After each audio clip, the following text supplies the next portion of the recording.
Hi students, while revising racemose inflorescence, the first point is the growth of the peduncle is indefinite, means new buds can be added. Then peduncle doesn't end in a flower, means peduncle is not utilized in the formation of new flower. Flowers are arranged in an acropetal manner. Acropetal manner means lower flowers are older and upper flowers are younger. Then the order of opening is from base to apex, means नीचे से ऊपर की तरफ फूल खुलते जाएंगे. और examples है mustard यानी कि राई और ट्यूबरोज यानी कि निशिगंधा. Now let's move towards the cymose inflorescence, the another kind of inflorescence, that is the cymose inflorescence. So I am going to show you the example of cymose inflorescence here. See, yes, here opposite to racemose inflorescence, see two lower flowers.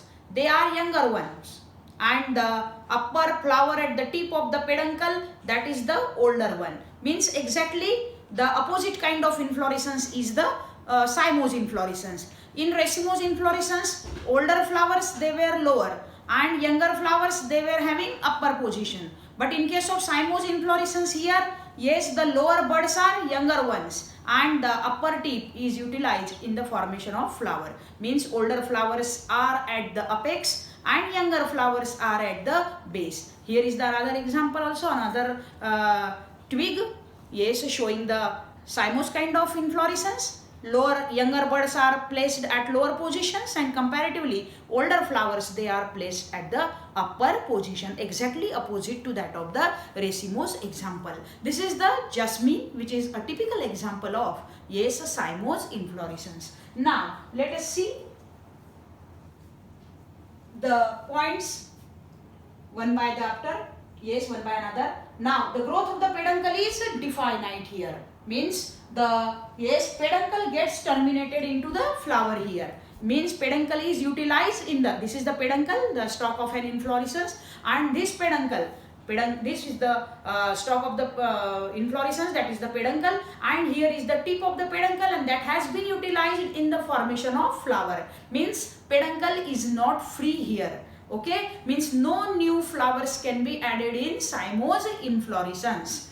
Then yes, in cymose inflorescence, the peduncle is definite, means no new flowers can be added. Then tip of the peduncle is utilized in the formation of flower. Okay, where in racemose it was not utilized. And here the flowers are arranged in basipetal manner. The flowers are arranged in basipetal manner. This is new word for you.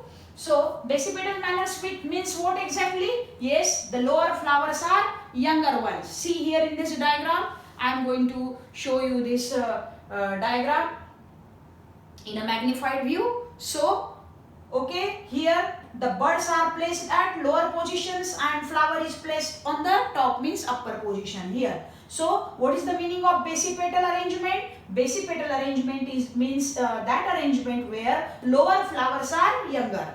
Lower flowers are younger, means buds in bud condition, and the upper flowers are older. The upper flower is here is the older one. So whenever there is such kind of arrangement where lower flowers are younger and upper flowers are older, then that arrangement is called as cymose inflorescence. Now what should be the order of opening of flowers in this inflorescence? Of course, opposite to the racemose inflorescence, that is from apex to base. What should be the opening direction of opening of flower? Yes, that should be from apex to the base. Means पहले ऊपर के फूल खुलेंगे, ऊपर की कलियां पहले खुलेंगी और फिर नीचे की कलियां जो है वो बाद में खुलेंगी. सो इस प्रकार से हमने देखा कि जस्मीन जो है, अभी मैंने आपको दिखाया वो जस्मीन का एग्जाम्पल है और that is the very good example of cymose inflorescence. And जिसको हम मराठी में मोगरा, जाई, जुई, चमेली काही पण म्हणू शकतो आपण. यातले सगळे हे cymose inflorescenceचेच एक्झाम्पल्स आहेत. यातल्या कोणत्याही झाडाची तुम्ही फांदी तोडली तर तुम्हाला cymose प्रकार की अरेंजमेंट त्याच्यामध्ये दिसेल. तो आपको cymose प्रकार की अरेंजमेंट इन प्लांट्स में दिखाई देगी, यानी कि बड़े फ्लावर्स जो है वो ऊपर की तरफ अरेंज्ड है और छोटे फ्लावर्स यानी कि कलियां जो है वो नीचे की तरफ अरेंज है. So thus in this way we discuss both the types of inflorescences. Now we are going to compare those inflorescences one by one. Now racemose inflorescence. the growth of peduncle is indefinite. Cymose inflorescence, the growth of peduncle is definite. Racemose inflorescence, peduncle doesn't end in a flower. Cymose inflorescence, the tip of the peduncle is utilized in the formation of flower. Racemose inflorescence, the flowers are arranged in an acropetal manner. Cymose inflorescence, the flowers are arranged in basipetal manner. Racemose inflorescence, lower flowers are older. Cymose inflorescence, lower flowers are younger. Racemose inflorescence, upper flowers are younger. Cymose inflorescence, upper flowers are older. Order of opening of flowers in racemose, base to apex. Order of opening of flowers in cymose, apex to base. Examples of racemose inflorescence, mustard, tuberose. Typical example of cymose inflorescence, jasmine. So here we ended about the basic information of inflorescence. Now we are going to move towards the next topic related to inflorescence, and that is the significance of inflorescence. क्या वजह है कि nature solitary flowers से ज्यादा inflorescence रखना पसंद करता है? तो inflorescences are more advanced than the solitary flowers, यानी कि सॉलिटरी फ्लावर्स वाले प्लांट अर्थ पे पहले आए और फिर इन्फ्लोरेसेंस वाले प्लांट्स जो है वो अर्थ पे बाद में आए, क्योंकि वो एडवांस है, वो रिसेंट है. तो क्या फायदे मिलते हैं नेचर को वर्सेस सॉलिटरी फ्लावर इन्फ्लोरेसेंसेस रखने से? पहला फायदा है, yes, inflorescences are more attractive than single flower. yes, inflorescences जो होते हैं वो एक सिंगल फ्लावर से ज्यादा अट्रैक्टिव होते हैं. दूसरा, क्योंकि बंची अपीयरेंस होता है, बहुत सारे फ्लावर्स एक जगह पे एग्रीगेट होते हैं, इसलिए that bunch looks more attractive than a single solitary flower. तो ये पहला फायदा है कि अगर सिंगल फूल लगते हैं प्लांट्स को तो वो प्लांट उतना अट्रैक्टिव नहीं लगता जितने कि उसे जब बंच में फ्लावर्स लगते हैं. तो इस प्रकार से कीड़े जो होते हैं पॉलिनेटिंग मेन पॉलिनेटिंग एजेंट्स, वो ज्यादा अट्रैक्ट होते हैं उन प्लांट्स की तरफ जिन्होंने अपने फ्लावर्स को इन्फ्लोरेसेंस में अरेंज किया हुआ है.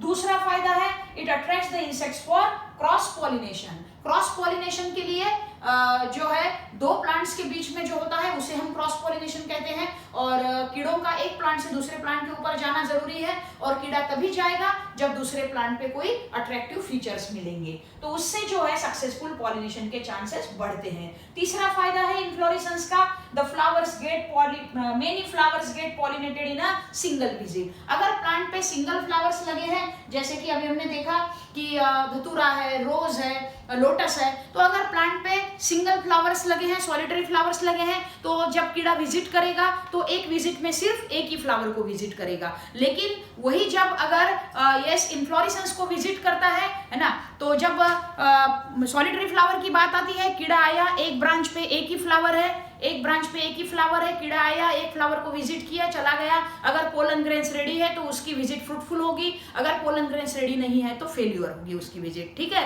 देन यही बात अगर पॉलिनेशन की इन्फ्लोरेसेंस के कंसर्न में आती है, तो यहाँ 3 फ्लावर्स है मिनिमम यहाँ, तो कीड़ा विजिट करेगा इन्फ्लोरेसेंस को, तो ये 2 बड़ न सही खुले हैं अभी, लेकिन ये फ्लावर खुला हुआ है, तो फिर जो सक्सेसफुल पॉलिनेशन के कंपैरेटिव चांसेस जो होते हैं वो इन्फ्लोरेसेंसेस में ज्यादा होते हैं, क्योंकि एक कीड़ा एक विजिट में एक से ज्यादा फ्लावर्स को टच करता है, तो उसकी वजह से सक्सेसफुल पॉलिनेशन के चांसेस जो है, परसेंटेज जो है वो बढ़ता है.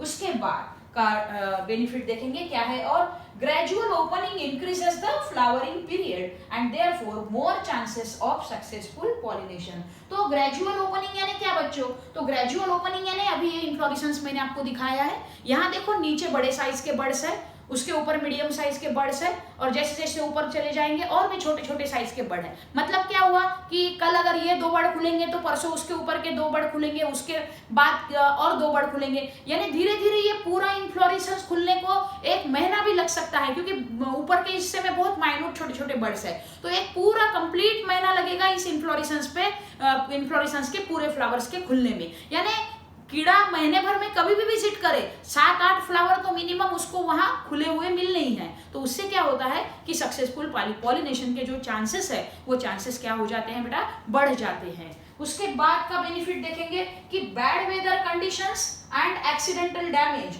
Do not affect the flower which are in bud condition. अब समझो ये इन्फ्लोरेसेंस है, इस इन्फ्लोरेसेंस में कुछ फ्लावर्स है, कुछ बर्ड्स हैं तो अगर अभी जब 4 फूल खुले हुए हैं इन्फ्लोरेसेंस के, बाकी बर्ड कंडीशन में है, अगर तूफान आया है ना, जोर से हवा आई, तो क्या होगा, ये 4 ही फूल डैमेज होंगे एक समय पे। लेकिन ऊपर की कलियां जो बर्ड कंडीशन में है, उसके अंदर के पार्ट्स फुल्ली प्रोटेक्टेड है, तो उन्हें शायद कुछ नहीं होगा। तो फिर तूफान तो एक दिन में निकल जाएगा, फिर दूसरे दिन पूरा का पूरा इन्फ्लोरेसेंस खराब नहीं होगा, बल्कि दूसरे दिन कुछ नए ऊपर के बर्ड्स खुलेंगे, नए फ्लावर्स खुलेंगे। कीड़े अगर विजिट करेंगे प्लांट्स को तो वो पॉलिनेशन का हिस्सा बनेंगे, सक्सेसफुल पॉलिनेशन। तो क्या होता है कि बैड वेदर कंडीशंस में या एक्सीडेंटली कोई और चीज से अगर डैमेज होता है तो ओपन फ्लावर्स को डैमेज का डर ज्यादा रहता है, और जो बर्ड्स होते हैं उन्हें कम रहता है। और इन्फ्लोरेसेंस वो चीज है जिसपे सभी फ्लावर एक ही मैच्योरिटी स्टेज में नहीं होते हैं, अलग अलग मैच्योरिटी स्टेज में फ्लावर्स होते हैं। उसकी वजह से क्या होता है कि वो तूफान का दौर जब तक निकल जाएगा तब तक कुछ ही 20-25% ही इन्फ्लोरेसेंस खराब होगा, बाकी 80% इन्फ्लोरेसेंस जो है वो प्रोटेक्टेड रहेगा। और अगले दिन ही सही, नेक्स्ट दिनों में, कुछ दिनों में ही सही इन्फ्लोरेसेंस के चांसेस बनते हैं। ठीक है, तो इस प्रकार से हमने सिग्निफिकेंस जो है इन्फ्लोरेसेंस का पूरा डिस्क्राइब किया।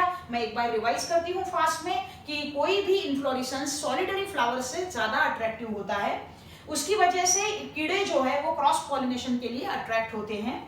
उसके बाद इन्फ्लोरेसेंस में कीड़ा जब इन्फ्लोरेसेंस को विजिट करता है तो एक ही विजिट में बहुत सारे फ्लावर्स को वो टच करता है, उससे पॉलिनेशन के चांसेस बढ़ते हैं। सॉलिटरी में एक समय पे वो एक ही फूल को टच करेगा। इन्फ्लोरेसेंस में फूलों का ओपनिंग जो होता है वो ग्रेजुअल होता है, उसकी वजह से एक इन्फ्लोरेसेंस रोज के 4-5 फ्लावर्स खोल के 1 महीने 1.5 महीने तक भी कंटिन्यूअस फ्लावरिंग पीरियड में रह सकता है, उससे भी पॉलिनेशन के चांसेस बढ़ते हैं। बैड वेदर कंडीशन में पूरे के पूरे फ्लावर एक ही दिन खुल के नहीं रहते हैं, इसलिए जो खुले हुए फ्लावर्स हैं वही खराब होंगे, लेकिन जो फ्लावर्स बर्ड कंडीशन में है वो कंपैरेटिवली प्रोटेक्टेड रहते हैं और अगले कुछ दिनों में पॉलिनेशन प्रोसेस का हिस्सा बन सकते हैं। उसके बाद आखिरी में हमने देखा कि एक्सीडेंटल डैमेज में भी है ना, कुछ बर्ड्स जो है, यंग बर्ड्स जो है, जो हाईली प्रोटेक्टेड रहते हैं वो बच जाते हैं और आगे के कुछ दिनों में सक्सेसफुल पॉलिनेशन का हिस्सा बन सकते हैं। तो इस प्रकार से आज हमने यहाँ ये इन्फ्लोरेसेंस टॉपिक जो है वो खत्म किया और नेक्स्ट पीरियड में हम इंट्रोड्यूस करेंगे नेक्स्ट टॉपिक पॉलिनेशन।